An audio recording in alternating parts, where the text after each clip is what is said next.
Avant de vous délivrer mon message, vous avez vu une vidéo.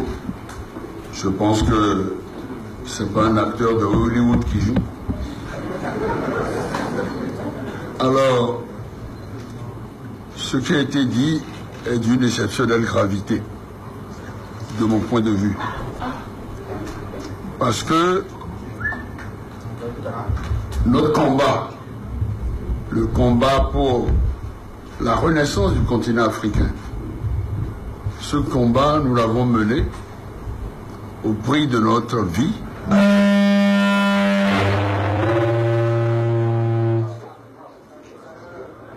Et comme dit Nelson Mandela, on est prêt à donner sa vie pour son continent, la terre de nos aïeux. Alors, il est dit, le seul continent sur lequel la France a un excédent commercial, c'est l'Afrique. L'Afrique achète des marques européennes. L'Afrique appartient à l'Europe. C'est dans le pays de Béhanzin, de Kaba et de Biogara qu'on entend cela. Souvent, vous dites, attention, la Chine est en train d'acheter l'Afrique. En train. Dans tout en train, il y a aujourd'hui. Mais qui possède les mines? Qui possède le pétrole? Qui possède les produits agricoles? Qui possède l'immobilier? L'Europe. Et c'est un atout énorme. Elle n'appartient pas encore à la Chine, parce que nous sommes une marchandise qu'on peut vendre. Elle n'appartient pas encore à l'Inde. Elle n'appartient pas encore au Brésil. On se demande combien de gens vont nous acheter. Et chose un tout petit peu préoccupante, elle n'appartient pas encore aux Africains. C'est ahurissant. Je voudrais terminer en vous disant que la France n'est pas en voie de déclin dans la mondialisation. La France n'est pas une puissance moyenne. L'Afrique, c'est 53 États. On n'est pas une puissance moyenne en Afrique quand on fait 2 fois la richesse de tout un continent. L'image internationale de la France est fondamentale. Soutenons les entreprises françaises. Voilà en résumé le message qui a été délivré. Et donc, je pense que chaque Béninois doit vraiment, on peut dire, savoir que quand je parle de la France-Afrique, je sais de quoi je parle. On a dit que c'est un mythe. Vous croyez que c'est un mythe? Alors, je crois que le combat que nous menons est un combat pour, comme disait Aimé Césaire, pour notre dignité, pour baliser la route de l'avenir en Afrique. C'est mon maître à penser. Donc, je voudrais vous dire, après avoir vu ce que vous savez, quelques mots et vous remercie d'être ici. Avant toute chose, comme c'est le début de l'année, je vous présente mes vœux chaleureux, confiants, pour l'année 2016. Que nous puissions aller de victoire en victoire pour la renaissance de notre continent. Que vous soyez en pleine forme, en pleine santé, et que tout ce que vous entreprenez et que nous allons faire ensemble permette à ce continent enfin, et surtout à la CEDEAO, parce que j'ai commis l'imprudence de dire un jour que notre pays, sans pétrole, sans or, est vraiment le cœur de la CEDEAO. Nous sommes le pont entre le Nigeria et le couple Ghana-Côte d'Ivoire à travers le Togo, et en même temps l'exutoire des pays comme le Niger, le Burkina Faso et même le Mali. Et il y a une doctrine, mais je ne vais pas en parler aujourd'hui, qui dit qu'il ne faut jamais accepter que les Anglais mettent le pied à Lomé ou à Cotonou. Olympio l'a payé de sa vie. Donc j'ai les documents. Et évidemment, il voulait me faire la peau en 1996 aussi. Mais un ami m'a dit, au lieu de mourir comme Thomas Sankara et Lumumba ou Olympio, il vaut mieux t'en aller. Et tu vas un jour être au bord de la rivière et voir passer un à un le cadavre de tes adversaires.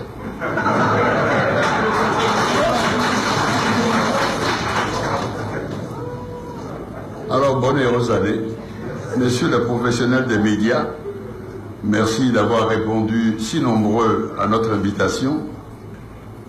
Mesdames, Messieurs, ce point de presse vise deux objectifs essentiels. Premièrement, c'est l'occasion pour nous de préciser à la face du monde les raisons qui ont motivé la création du Front anti-Wahala de recolonisation du Bénin. Ensuite, je donnerai ma position sur le soutien apporté par la Renaissance du Bénin à la candidature de Lionel Zinsou.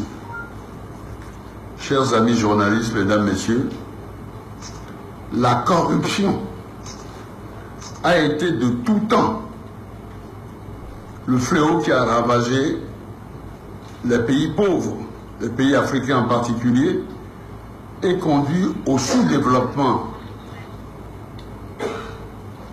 chronique dans lequel végète aujourd'hui l'Afrique. Mon métier, c'est les finances, inspecteur des finances. Et ça m'a permis d'attraper beaucoup de gens.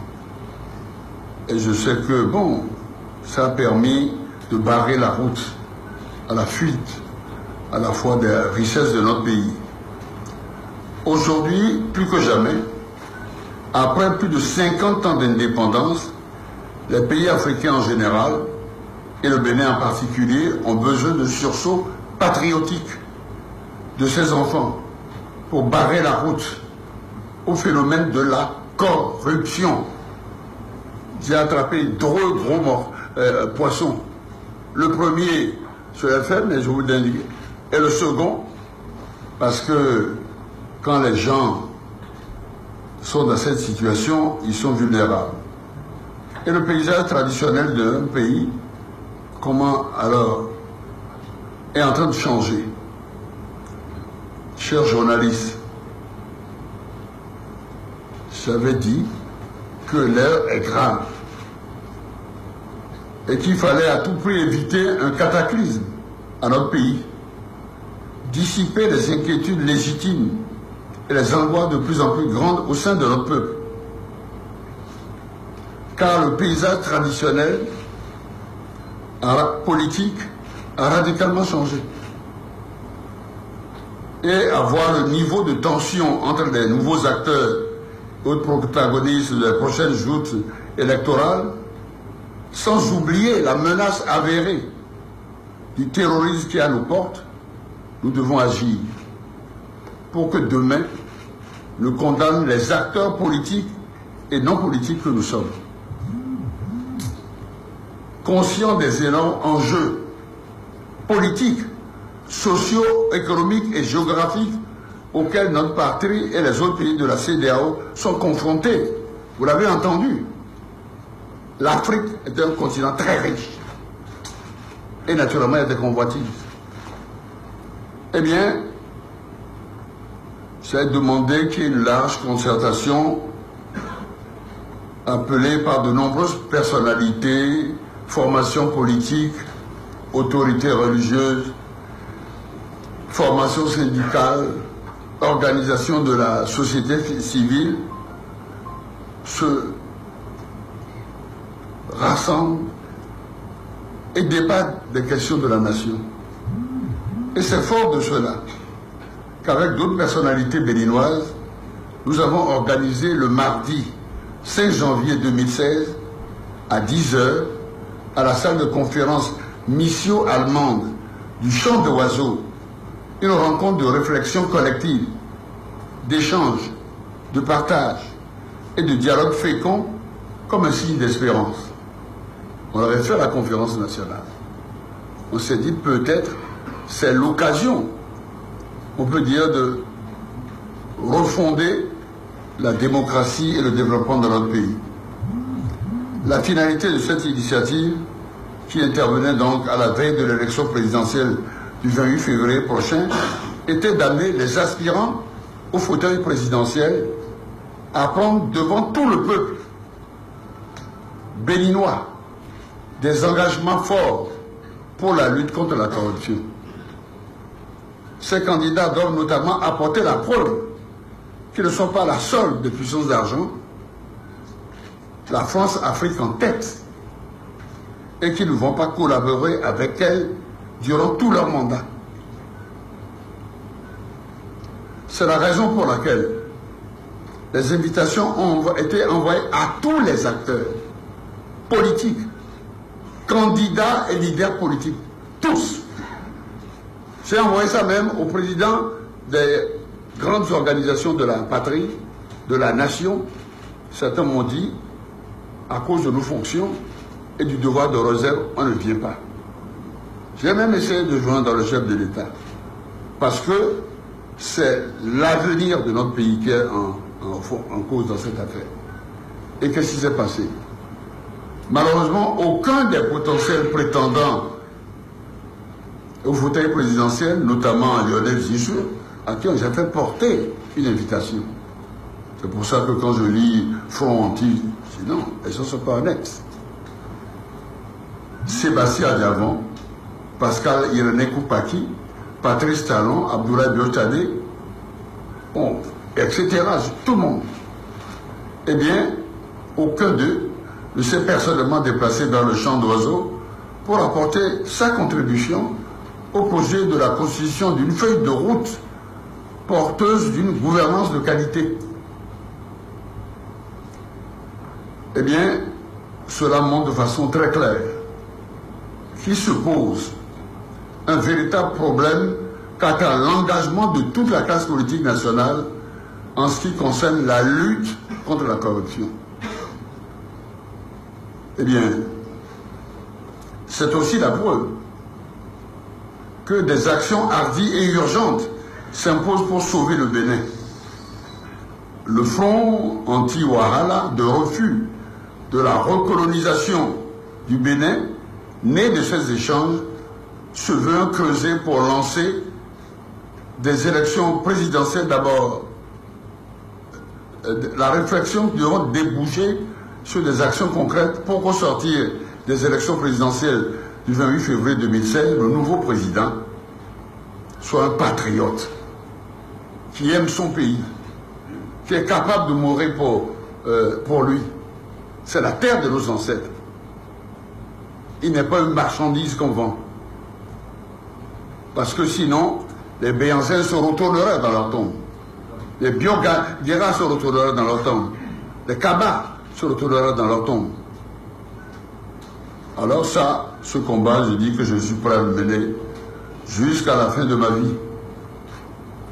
Alors, le Fonds anti-Ouahala de refus de la recolonisation du Bénin, né de ces échanges, se veut donc un creuset pour lancer la réflexion qui doit déboucher sur des actions concrètes pour sortir des élections présidentielles du 28 février 2016.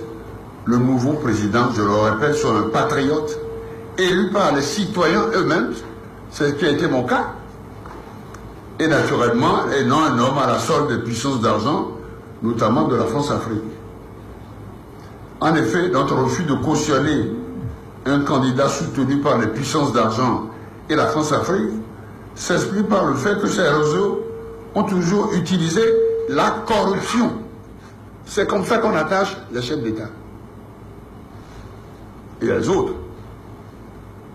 Donc, utiliser toujours donc la corruption pour mettre dans leur poche les dirigeants africains et poursuivre le pillage de leur pays.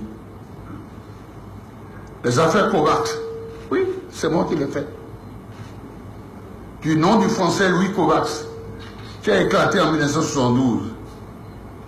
Vous en connaissez, au fond, la conclusion que j'en ai tirée. Voilà le rapport que j'avais fait à l'époque. Et qu'est-ce que je disais dedans? C'est bizarre, hein? Quand je l'ai ressorti, j'ai dit, mais on se croit aujourd'hui. Parce que ce document est du 25 avril 1975.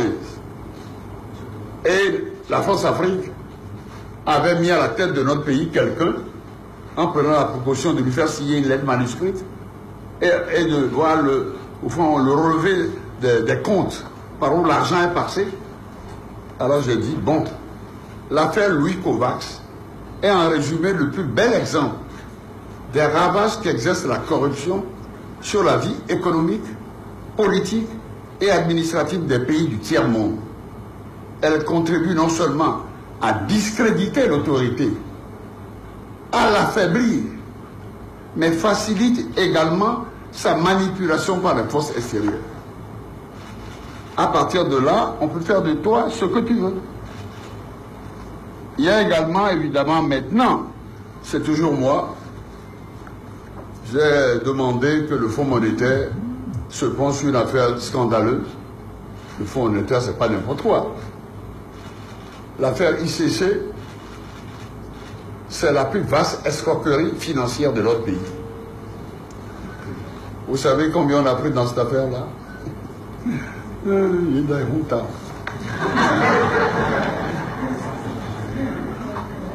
Le Fonds monétaire nous dit, à la page 2 de ce rapport, les auteurs de la collecte illicite des dépôts sont apparemment parvenus à collecter 156 milliards de francs CFA, soit environ 5% du produit intérieur brut du Bénin, contre la promesse de services d'intérêt extravagants de 100 à 300%.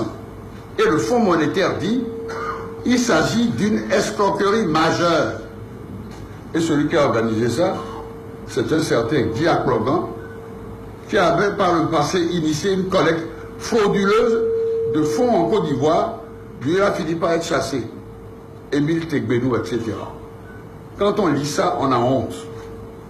Mes amis européens, américains me disent, mais le gouvernement qui était au courant de tout a mis à la disposition de ces bandits de grand chemin des agents de sécurité et des gardes-corps auxquels le ministère de l'Intérieur avait donné des permis de port d'armes. Ça ne suffit pas de faire la poste des gens, on les protège en plus. Donc évidemment, la conclusion, beaucoup de journaux l'ont publié, mais maintenant, il faut en parler. Qui est responsable? Alors donc, c'est ça qui explique la manipulation à laquelle nous assistons maintenant. Alors donc, nous avons dit très clairement notre refus de cautionner un candidat soutenu par les puissances d'argent et la France-Afrique. Les affaires Louis Kovacs, ICC dont je vous ai parlé, sont des illustrations patentes. Face à cette démission de la classe politique nationale en ce qui concerne la lutte contre la corruption, il revient désormais à chaque Béninois et à chaque Béninoise de jouer pleinement sa partition dans l'élection présidentielle du 28 février prochain. Il s'agira de tout mettre en œuvre pour barrer la route à la fraude électorale. Parce que Focard dit, ou je tue les gens, ou alors je gagne les élections par la fraude. C'est dans un petit livre que j'ai donné à quelques journalistes. Ça s'appelle « Au mépris des peuples ». Ça, c'est qu'on nous méprise. On nous considère vraiment comme des esclaves. Ensuite, j'ai dit que mon combat contre la recolonisation de l'Afrique et son assujettissement par les puissances d'argent n'est pas nouveau. J'ai donné 2 illustrations, mais c'est mon métier. Tout le monde connaît mon engagement pour le panafricanisme et la lutte contre le néocolonialisme. C'est un combat pour le développement de l'Afrique et tant que Dieu me donnera la force, je le mènerai. Le second sujet sur lequel je voudrais me prononcer porte sur la constitution de la coalition FCBE-RB-PRD. Je tiens à affirmer solennellement ici, je l'ai déjà fait, devant l'opinion nationale et internationale, que je ne suis ni partie prenante, ni concernée, ni engagée par l'alliance de la renaissance du Bénin avec les FCBE pour soutenir le candidat Lionel Zinsou. Je le lui ai dit personnellement, en disant, ouais, je suis peut-être vieux jeu, mais pour moi, la parole donnée est sacrée. Et quelqu'un est venu chez moi, il s'appelle Yahi Boni et tout, et talent, comme par hasard. Ce qu'il y a de bien, on peut dire, depuis que je suis né, si quelqu'un me fait quelque chose, j'attends. Et comme disait un vice-président américain, tu verras passer dans quelques temps son cadavre. Je signe ce document-là et signé par Boni Yahi et tout, pour que nous puissions, après les 10 ans de Kérékou, relever l'économie de ce pays. Et figurez-vous, ce document, j'ai dit, vraiment, on l'a considéré comme un chiffon de papier. Je vous l'ai dit à l'occasion de plusieurs élections. Je suis allé voir le chef de l'État actuel. Je lui ai dit, nous avons signé un document. Ah tiens, je suis désolé, papa. Après avoir dit que... Après avoir déclaré avant la négociation que si on rasait son crâne, on verrait le nom de Soglo. J'ai dit, tais-toi. Les gens qui ont tué Jésus ont dit pire que ça. Et c'est ce qui s'est passé. Ils ont formé le gouvernement. Et naturellement, maintenant, ils sont comme chien et chat. Et je suis là, avec vous. Et les autres, pour que nous puissions faire revenir définitivement la démocratie dans notre pays. C'est ce que j'ai dit à Lionel Zinsou, à son père, quand ils sont venus me voir. J'ai dit, voyez, je suis vieux jeu, mais pour moi, il y a des choses sacrées. Et deux, il y a l'affaire ICC. Vous êtes au courant? J'ai dit, le choix qu'on donne actuellement à l'électorat, c'est entre la peste et le choléra. J'ai dit ça, oui, non? Alors, je dis, il faut que chacun se prononce là-dessus. Alors, comme disent nos amis qui sont venus au chant d'oiseaux, ils ont dit, le président Soglo, comme disait Albert Tebouedre, l'homme du consensus issu de la conférence nationale a raison de s'indigner que les gens ne viennent pas s'expliquer sur la fraude et la corruption. Pour d'élever la voix, pour se faire entendre dans ce tourbillon où l'argent et les intérêts personnels semblent tout emporter dans leur flot, y compris les fondements éthiques de notre société. Alors, c'est pour ça que nous devons parler d'une même voix. Je suis venu ici également pour dire que j'adhère à ce que dit le fond la Convention patriotique des forces de gauche, parce qu'il y a une volonté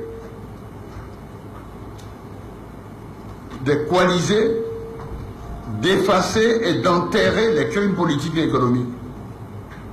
Tout le monde sait ça, et on sait ce qui va arriver. Alors moi, je ne peux pas accepter ça.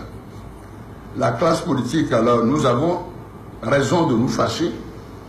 Levez-vous, l'heure est grave. Cette alliance est un crime de haute trahison contre l'intérêt supérieur de notre Bénin. Montrons que s'il y a encore des hommes au Bénin, des Amazones au Bénin, qui se retrouvent dans un large front contre la recolonisation de notre pays. Donc je crois que le peuple maintenant est parfaitement informé. Et je dois dire aussi que j'y ai contribué pour beaucoup, mon épouse aussi. Et donc, ma position est claire là-dessus. Moi, Nicéphore Soglo, je ne soutiens pas Lionel Zinsou. Ma femme et moi l'avons clairement affirmé lors de la rencontre que nous avons organisée au Champ d'Oiseau. Vive la démocratie, vive le Bénin, vive la renaissance du Bénin. Je vous remercie, messieurs et mesdames.